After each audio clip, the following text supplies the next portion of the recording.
Let me begin in all humility by saying that on the 12th of April, I received a fixed penalty notice relating to an event in Downing Street on the 19th of June 2020.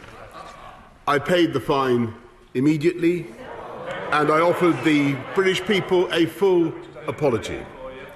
And I take this opportunity on the first available sitting day to repeat my wholehearted apology to the House. As soon as I received the notice, I acknowledged the hurt and the anger.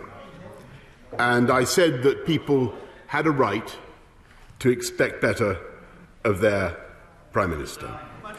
Let me also say, not by way of mitigation or excuse, but purely because it explains my previous words in this House, that it did not occur to me then or subsequently that a gathering in the Cabinet room just before a vital meeting on COVID strategy could amount to a breach of the rules.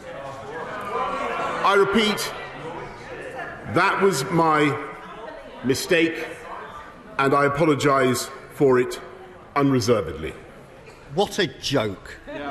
Even now, as the latest mealy-mouthed apology stumbles out of one side of his mouth, a new set of deflections and distortions pour from the other. But the damage is already done. The public have made up their mind. They don't believe a word the Prime Minister says. They know what he is. For all those unfamiliar with this Prime Minister's career, this isn't some fixable glitch in the system.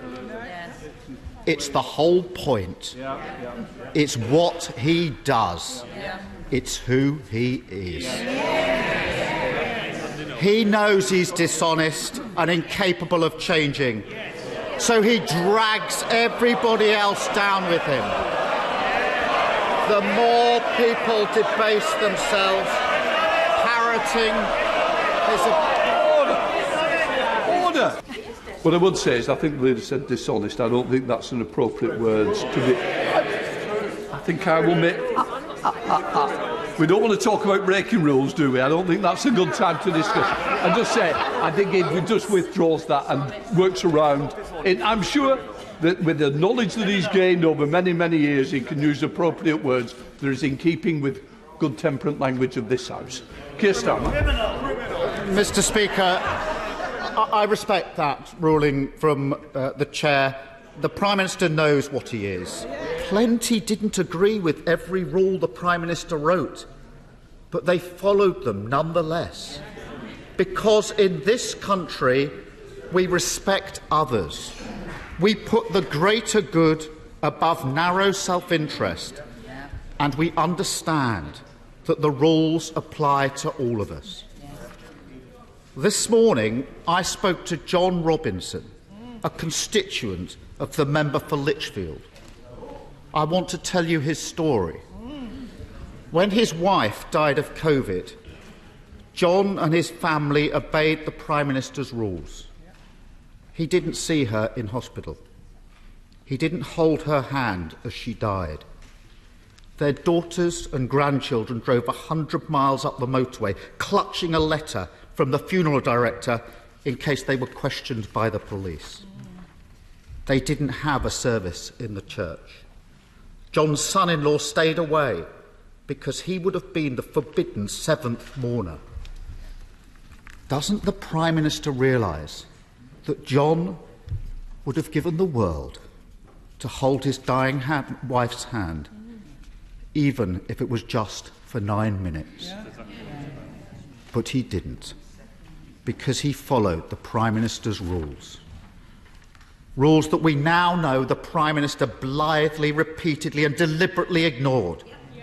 After months of insulting excuses, today's half-hearted apology will never be enough for John Robinson. If the Prime Minister had any respect for John and the millions like him who sacrificed everything to follow the rules, he'd resign. The Prime Minister accepted the Health Secretary's resignation for breaking guidance, COVID guidance, not COVID laws.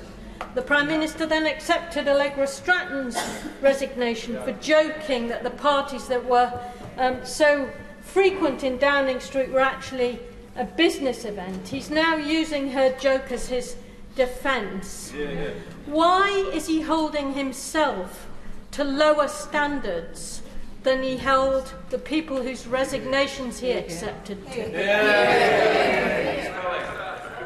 Mr. Speaker, all I can say is that I apologise for what I got wrong, and I've explained to the House why I spoke in the House as I did. And what I want to do is to get on with the job of the government in taking this country forward, and that is what we're going to do.